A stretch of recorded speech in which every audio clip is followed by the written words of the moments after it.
kay Pastor Mike. Nag-enjoy po ang family namin and we consider them as our friends in the ministry. Maraming salamat po. Siguro po, ganito gawin po natin. Play muna yung video about sa Norway po. And then I will make testimony. I will push it as the narrative. Thank you po.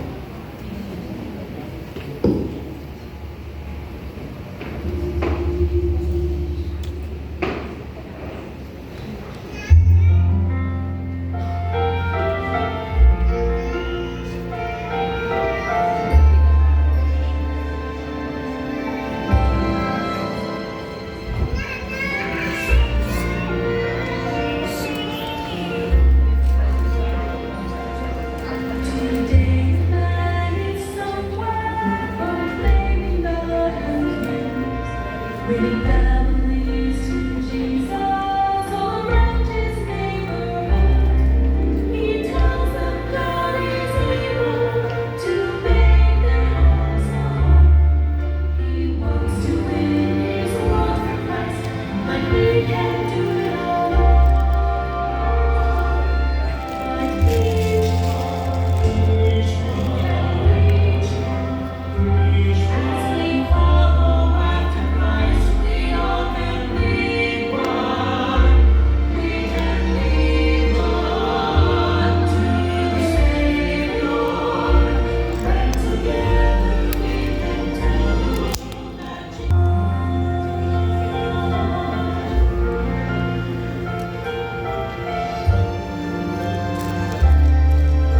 The message is unchanging, going into all the world, and share the love of Jesus, far away or door to door. Or just like somebody told you that Jesus loves you so, you must tell someone, you will tell someone until the whole world knows. For each one, Each and each one, we follow after Christ. we all can be one. We can be one to the Savior, and together we can tell the world that Jesus is the way. If we each one reach one, so will you go and linger? Will you hold tight or lie? One by one and two by two, we can win our world. For Jesus Christ, each one can reach one. As we follow after Christ, we all can reach one. We can lead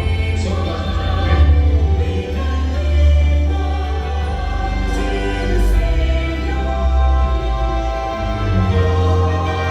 to the Savior. And together we can tell the world that Jesus is the way. If we each one reach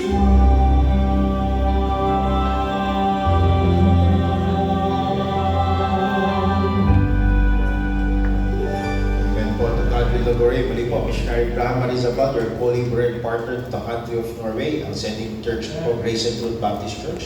Ang pastor ko po ay si Pastor Enrique Floranda. He went home to be with the Lord last August. Ang bagong pastor po na aming simbahan ay si Pastor Flor Mantolinao. Ako po ay member ng simbahan yun. Doon po ako nabaptize. 2011, na-save po ako sa isang Baptist church sa Laguna under Pastor Dong. I've been in the ministry since 2011. Nag-graduate po kami ni Mrs. ng Bible College dito sa Makati, Baptist Bible College, Makati under Pastor Naple.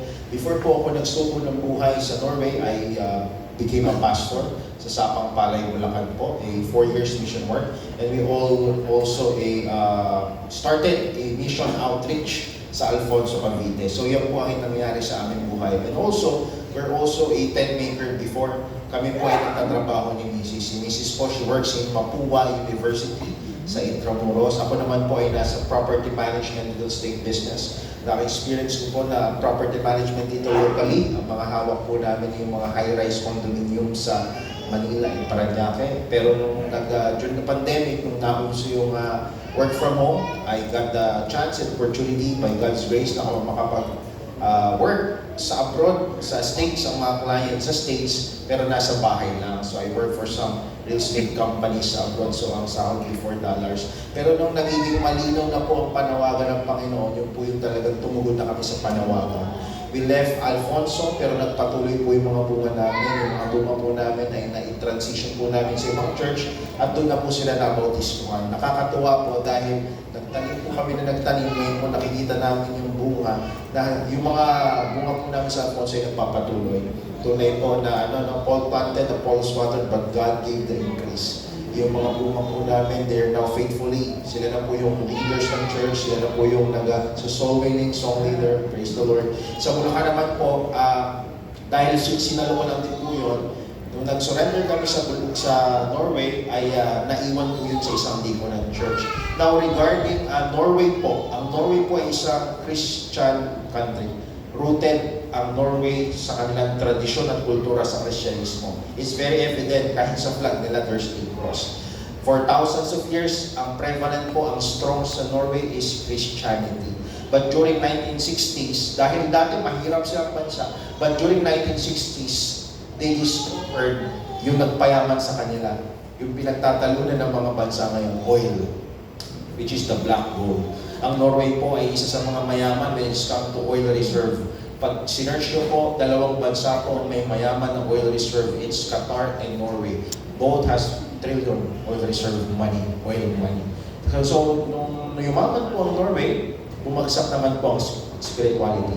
Noon po ang Norway ay nagpapadala ng mga missionary. They are the pioneer country who sent out missionaries to Madagascar and some parts of Africa. Marami pong na-produce na missionaries ang Norway. Marami pong napuntahan at na-influence ang bansa ng Norway. But sadly today, Norway is a large harvest field. Ibang-iba na po ngayon. Ang Kristyanismo sa Norway ay pinaglipasan na. It's just part of their culture, identity, and tradition. Pero yung personal relationship sa Panginoon, wala na po. Very sad. This country is a country strong in Christianity, but today, Norway is a liberal country, atheist country, post-modernist country. Ano po yung post-modernism? Yung katotohanan sa akin, hindi katotohanan sa iyo. We Baptists believe there is one absolute truth. Amen. So yung po ang makakalungkot isipin na yung mga tao doon, pinapaniwalaan ang gusto nilang paniwalaan. Kristiyano sila sa tingin nila, pero hindi sila niniwala kay Kristo. Medyo magulo yung gano'n, no? Medyo magulo yung gano'n. May isang Baptist nga po, pastor, nagsishare ng kanyang testimony, nagsishare daw siya ng gospel, nagsusoul winning sa kapwa niya Norwegian. Sabi niya, sinishare niya yung gospel. Sabi ng Norwegian, ay, hindi ako naniniwala sa gospel, hindi ako naniniwala na mayroong Diyos. So sabi ng Baptist, ay, hindi ka naniniwala sa Diyos, ibig sabihin, atheist ka. Kasi gano'n yung hindi naniniwala sa Diyos, tama? Eh ba't nagalit yung Norwegian? Sabi ng Norwegian, hindi ako atheist. Kristiyano ako. Nabaptize ako sa Church of Norway. I just don't believe in God. So ganun po ang mindset nila. Because yung kanilang culture, tradition, identity, rooted sa Kristyanismo, nominal na lang po sila. Parang part lang yun ang kanilang kultura, tradition, pero personal relationship, wala. It's very sad for a country like that. Ang Norway po, maraming churches ang nagsasara pastor, maraming churches nagsasara, pastors are resigning from their office. Wala na po silang nagpapadalang missionary. Norway today is a large harvest field. Nakakalungkot po. Kaya nung pagpunta po namin doon last January, sa biyaya ng Panginoon, we went there, as you have seen in the video, nakita na po namin yung reality. At hindi naman po puro negatibo lang. Nung pagpunta po namin doon, nakapunta po kami sa church, sa isang church na merong mga flag. Pero meron silang flag doon, 34 flags. This is a Baptist church. Napaka-unique kasi each flag represents the member of the church. So kung merong American USA flag, may American member. May Philippine flag, may Filipino. So it's 34 nationalities. So nung nagpipreach ka doon, talagang napaka-unique, nakapag-pribilehe, nakapag-ministeryo ako sa simbahan na yun. Merong Indians, Malaysians, Americans, Germans, merong mga taga-London. So it's like the world in one place. So God impressed upon our hearts, pinakita sa amin Panginoon, sa aming mag-asawa, grabe, hindi lang pala Norwegian, hindi lang pala Pilipino, ang aabutin natin dito, tao, kaluluwa. Napakalawak po ng mission field ng Norway. Ang Norway po, ang positive naman po doon, naging puntahan ng immigrants. Kaya marami pong tao na pupunta sa Norway, nasi-save. Doon po nasi-save, nakakakilala sa Panginoon. So po yung pinagpipray namin ng Marriage, International Souls, gano'n na po ang takbo ng ministry sa iba't ibang bansa. Na talagang kahit nasaan ka, basta naghahanap po ang tao ng salitang Diyos. And we're praying for that. Pakipag-pray po kami as a missionary. Tatlong bagay po ang aming hinihiling. Una po, panalangin. Please pray for Norway. Please pray for more laborers there. Alam niyo po, ang mga pastor doon na namit namin, Norwegian, American pastor, sabi nila, brother, we're very excited to have you. You'll be the first Filipino missionary and you'll be the first after so many years. Grabe yung katuwaan nila. Na merong isang sundalo ng Panginoon na makakasama nila sa gera. Bakit? Matindi po ang labanan. So pakipag-pray po ang family namin preparation. Pakipag-pray po ito. Last September, nag-apply na po kami ng aming resident visa. By God's grace, may pinrovide po ang Panginoon na mag-sponsor sa amin. Mahirap po yung ganung proseso, pero pinakita po ng Panginoon sa amin kung gaano siya kadakila. A church provided, sponsored for us. Kami po ang nagbayad, sila po ang nagproseso ng mga papel. This was submitted last September. Tatlo na po kami na nag-apply ng resident visa. We're just waiting for the approval. Kung tatanungin niyo po ako, missionary, kailan ba ang plano niyo babalik? Ang plano namin sana last December 2025. Kung nandun na sana kami December 2025, di namin kayo nakilala. Pero may plano pa ang Panginoon. We're waiting for the visa approval. And that's perfect timing pakipag-pray po na makarating kami sa field. Ang mahalaga po, nakaproseso na po, naipasa na namin, nakapagbayad na po kami. We're waiting for perfect time na God's result. Pangalawa po, as the Lord provides, bago ko po makalimutan, pakipag-pray din po, Sister Jonah is pregnant with her second child. Yeah, po, she's 11 weeks pregnant. Nagkakasundo nga po sila ni Mamin. Kasi parehas nilang medyo sensitive yung pagbubuntis. So nagkakaunawaan po sila. So pangalawa po, una po, humihingi kami ng panalangin. Pangalawa po, humihingi kami ng financial support. Ako po ay hindi nahihiga na magsabi as a missionary na maghingi ng financial support. Bakit po? Kasi me, as a member of the church before, hindi ko alam na tatawagin ako. I started supporting missions when I was 18 years old, 30 pesos a month consistently. 30 pesos a month. I know the joy of giving to missions. I know the joy of putting my money in that basket and that money will go to missions. Kasi every time na may mission report, sinasabi ko, kabahagi ako dito. Kapag may mga naliligtas, I'm doing a soul winning in our local church, pero kapag nakakibahagi ka, partner sa missions, marami kang nakaka-partner. I know the joy. I also know the blessing of missions. From 30 pesos, pinagpala ng Panginoon, naging 50 pesos a month. Oo, tumataas eh. Nagtataas yung faith. Nag-i-increase taon-taon ang faith promise. 50, 70, 100 a month.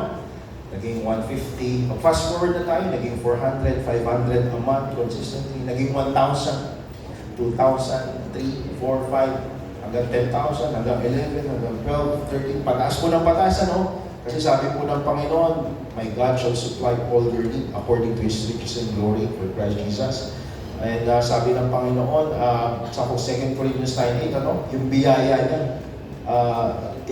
but His grace is sufficient in all things. Yung biyaya niya umaapaw sa atin, nag-a-abound that para tayo po, mas lalong maging masagana sa pagbibigay.